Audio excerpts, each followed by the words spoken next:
আজকে আমরা গণিতক এবং গুণনীয়ক সম্পর্কে ধারণা লাভ করার চেষ্টা করব।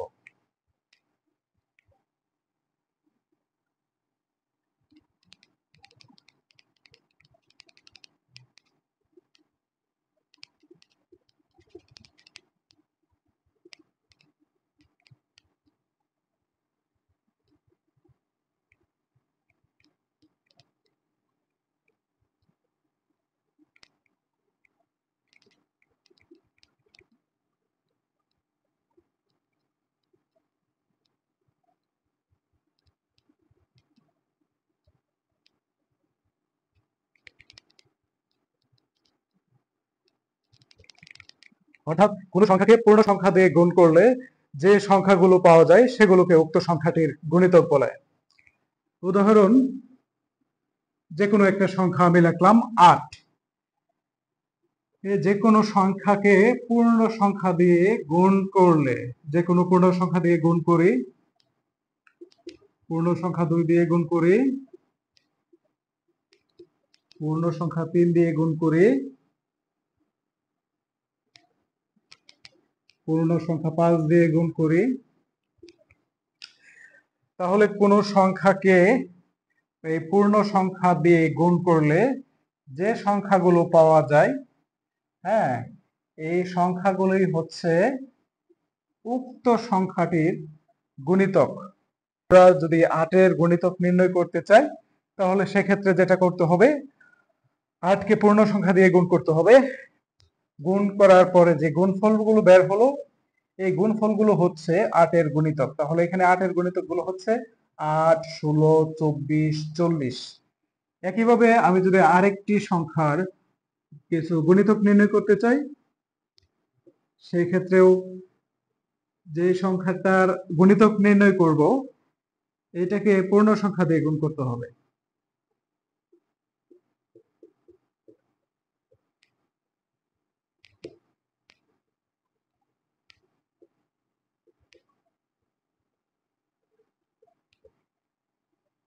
গুণিতক নির্ণয় করতে হলে 10কে পূর্ণ সংখ্যা 1, 2, 3, 4 দিয়ে গুণ করতে হবে। গুণ করার পরে যেই সংখ্যাগুলো পাওয়া গেছে 10, 20, 30, 40, এই সংখ্যাগুলোই হচ্ছে 10-এর গুণিতক।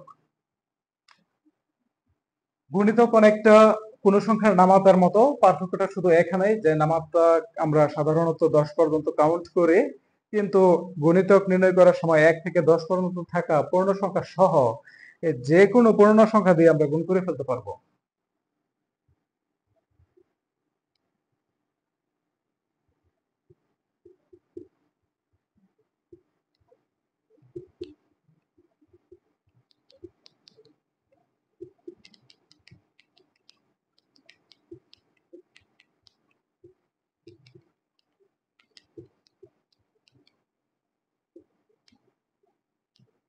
গুণিতক বের করার সময় আমরা কোনো সংখ্যাকে যে কোনো পূর্ণ সংখ্যা দিয়ে গুণ করতে পারি।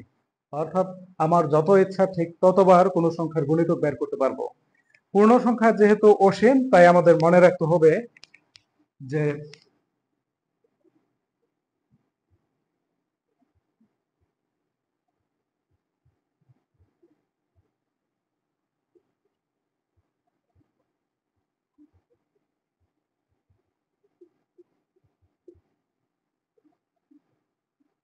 আসুন গুণিতক নিয়ে আমরা আরো একটি কনসেপ্ট ক্লিয়ার করার চেষ্টা করি।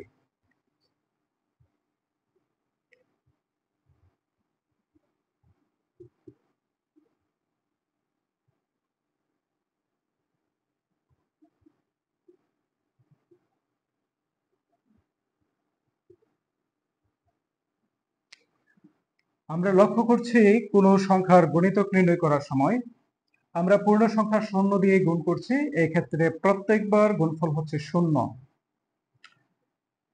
ঠিক একইভাবে পৃথিবীর যে কোনো সংখ্যাকে আমি যদি পূর্ণ সংখ্যা 0 দিয়ে গুণ করি তাহলে সেটার গুণফল হবে 0। তাহলে এই সংখ্যাগুলো পর্যবেক্ষণের মাধ্যমে আমরা একটি সিদ্ধান্ত উপনীত হতে পারি, সেটা হচ্ছে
কোন সংখ্যা যে সংখ্যাগুলো দিয়ে ভাগ যায় বা নিঃশেষে বিভাজ্য হয় ওই সংখ্যাগুলোই হচ্ছে উক্ত সংখ্যাটির গুণনীয়ক।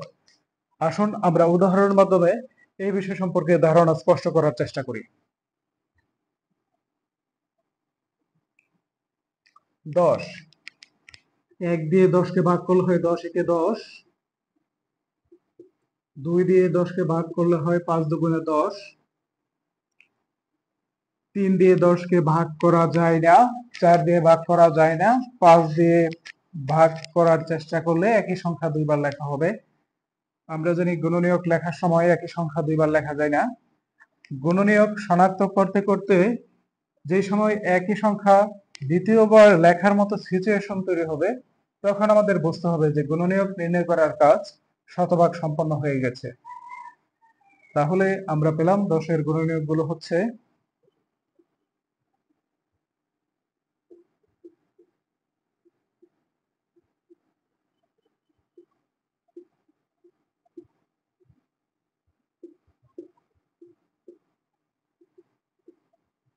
1, 2, 5, 10।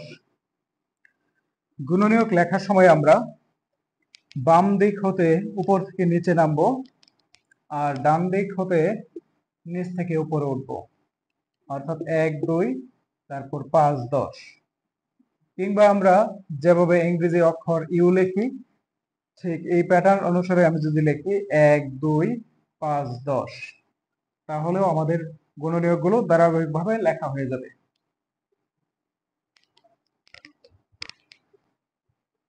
20, 1 দিয়ে ভাগ করলে হয় 20 একে 20, 2 দিয়ে ভাগ করলে হয় 10 দুগুণে 20, 3 দিয়ে 20কে ভাগ যায় না, 4 দিয়ে 4 5 20।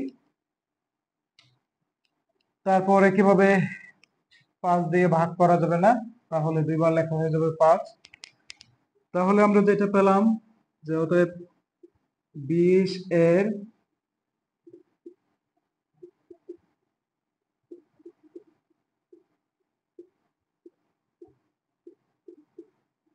20 এর গুণনীয়ক গুলো হলো 1, 2, 4, 5, 10, 20। ধারাবাহিকভাবে লিখলে আমরা লিখবো 1, 2, 4, 5, 10 এবং হচ্ছে 20। এখন আমরা তুলনামূলক বড় একটি সংখ্যার গুণনীয়ক নির্ণয় করার চেষ্টা করব। আমরা জানি যে কোনো সংখ্যা 1 দিয়ে বিভাজ্য হয়, তাহলে 1 দিয়ে 348কে ভাগ করলে ভাগফল হয় 348, অর্থাৎ 348কে 348। আমরা এইদিকে ভাজক লেখার চেষ্টা করব আর এই পাশে ভাগফল লেখার চেষ্টা করব। 348 যেহেতু জোড় সংখ্যা তাহলে 2 দিয়ে ভাগ যাবে শিওর।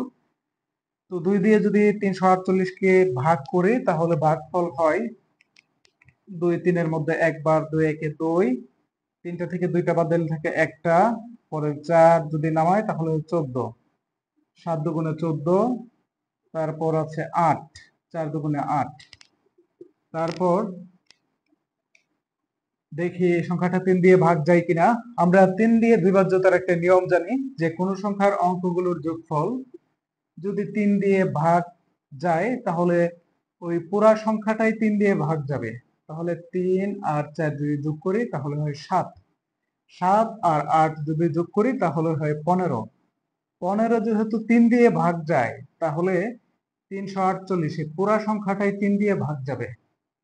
তাহলে 3 দিয়ে ভাগ করি, 3 একে 3, তারপর 4-এর মধ্যে 3 একে 3, 4টা থেকে 3টা বাদ দিলে থাকে একটা, পরবর্তী 8 নামিয়ে হয় 18, 3 6 18। তারপর দেখি 4 দিয়ে ভাগ যায় কিনা। আমরা 4 দিয়ে বিভাজ্যতার একটা নিয়ম জানি যে কোনো সংখ্যার একক ও দশক স্থানীয় অঙ্ক মিলে গঠিত সংখ্যা যদি 4 দিয়ে বিভাজ্য হয় তাহলে ওই পুরা সংখ্যাটাই 4 দিয়ে বিভাজ্য হবে। তাহলে এখানে একক এবং দশক স্থানীয় অঙ্ক মিলে গঠিত সংখ্যা হচ্ছে 48।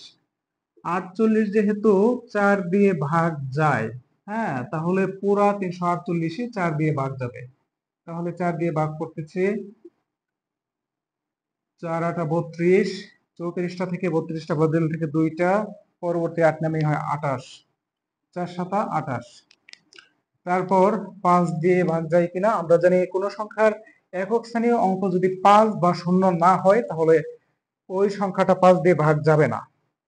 তারপর দেখি 6 দিয়ে ভাগ যায় কিনা। 6 দিয়ে বিভাজ্যতার আমরা একটা নিয়ম জানি যে কোনো সংখ্যার অঙ্কগুলো যদি 2 এবং 3 দ্বারা ভাগ যায় তাহলে ওই সংখ্যাটাও 6 দিয়ে ভাগ যাবে। তাহলে এই 348 সংখ্যাটা 2 দিয়ে ভাগ গেছে, আবার 3 দিয়েও ভাগ গেছে, তাহলে এই সংখ্যাটা 6 দিয়েও ভাগ যাবে। তো 6 দিয়ে আমি যদি ভাগ করি,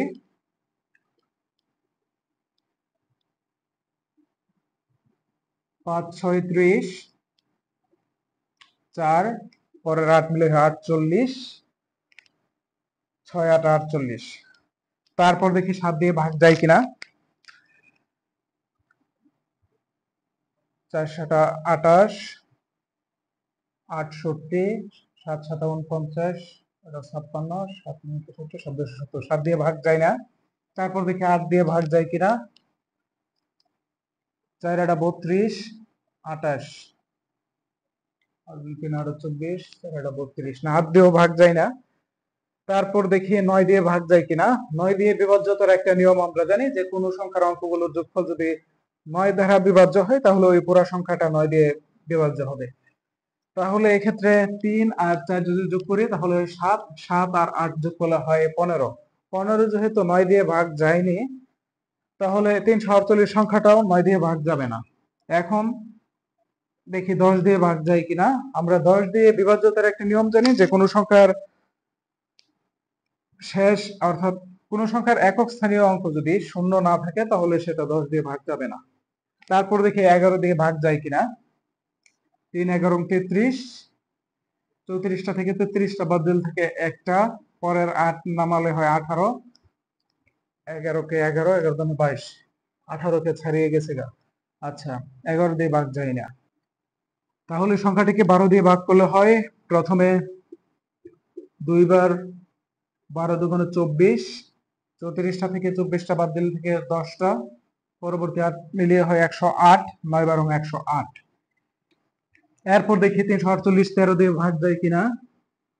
13 কে 13, 13 দুগুণে 26, 3 13 39। আচ্ছা, 13 দুগুণে 26, 34টা থেকে 26টা বাদ দিলে থাকে 8টা, পরের 8 মিলিয়ে হয় 88, 5 13 65, 6 13 72, 7 13 91।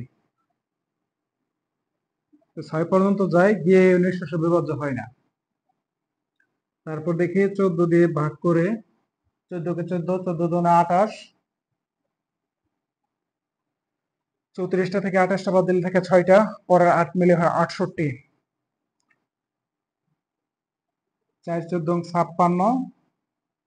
আচ্ছা, 14 দুগুণে 28, 34টা থেকে 28টা বাদ দিলে থাকে 6টা, পরে 68, 5 14 70 বেশি হয়ে যায়, এজন্য 4 14 56-র মধ্যে রাখতে হয়। এখানেও নিঃশেষে বিভাজ্য হয় না। দেখি 15 দিয়ে ভাগ যায় কিনা। 15 দুগুণে 30, 34টা থেকে 30টা বাদ দিলে থেকে 4টা, পরে 8 মিলে হয় 48, 3 15 45, 4 15 60। 4 দিয়ে দিলে বেশি হয়ে যায়, এজন্য 3 দিয়া এই ক্ষেত্রে নিঃশেষে বিভাজ্য হয় না। ভিউয়ার্স, আমাদের মনে প্রশ্ন তৈরি হতে পারে যে বড় কোনো সংখ্যার সকল গুণনীয়কগুলো নির্ণয় করতে আমাদের কতবার চেষ্টা করে দেখতে হবে। তাই আমরা একটা বিষয় জানি যে কোনো সংখ্যার গুণনীয়ক ওই সংখ্যা থেকে কোনো সময় বড় হয় না। কোনো সংখ্যার গুণনীয়ক ওই সংখ্যার সমান কিংবা ওই সংখ্যা থেকে ছোট হয়।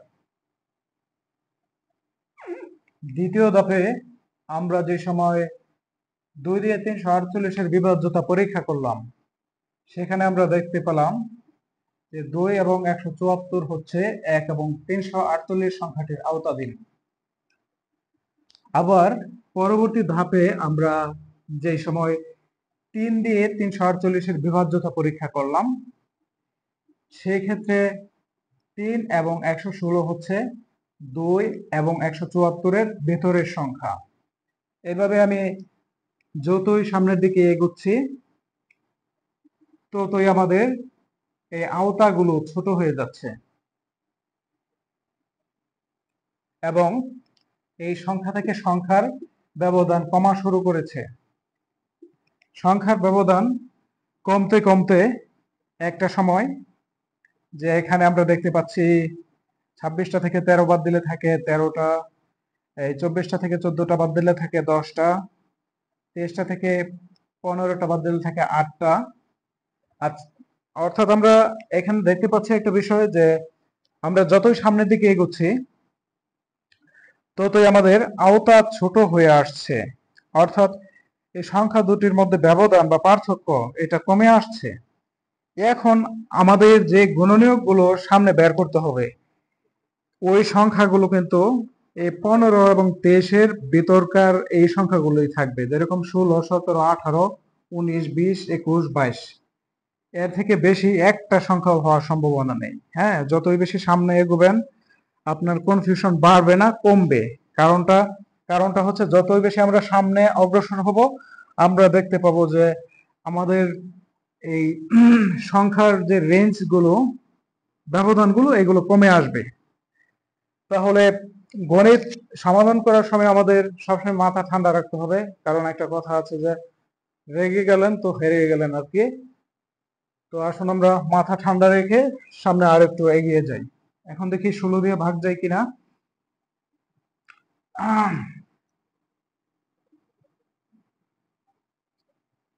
16 দুগুণে 32, 28, দুইবার। তো দেখি 17 দিয়ে ভাগ যায় কিনা। 17 দুগুণে 34, 8-এর মধ্যে শূন্য বার যাবে, 8 থেকে শূন্য বিয়োগ করে আবার 8 ভাগশেষ থাকবে, যাবে না। এখন দেখি 18 দিয়ে ভাগ যায় কিনা। 18 কে 18, 34 থেকে 18টা যদি বাদ দিই তাহলে থাকে 34 থেকে 18, ওইদিকে আছে 2 আর এদিকে 14, 16। হ্যাঁ, পরের 8 নিলে হয় 168। এখন দেখি 18 নামাতা কাউন্ট করতে করতে 168-র সাথে মিলে কিনা। 18 কে 18, 18 দুগুণে 36, 3 18, 54, 4 18, 72, 5 18, 90, 6 18, 108, 7 18, 126, 8 18, 144, 9 18, 162। মিলল না তাহলে, না?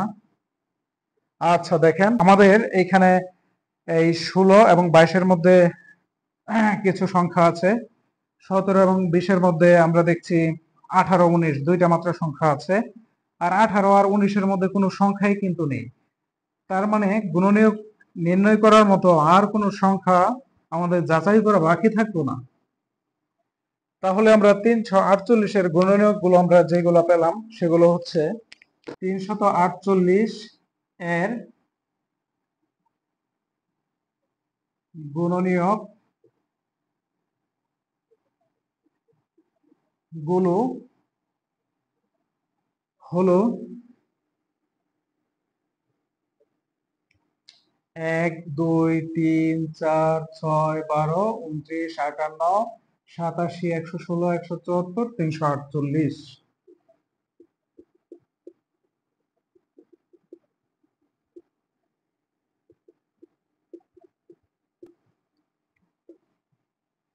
তাহলে এগুলো হচ্ছে 348-এর গুণনীয়ক।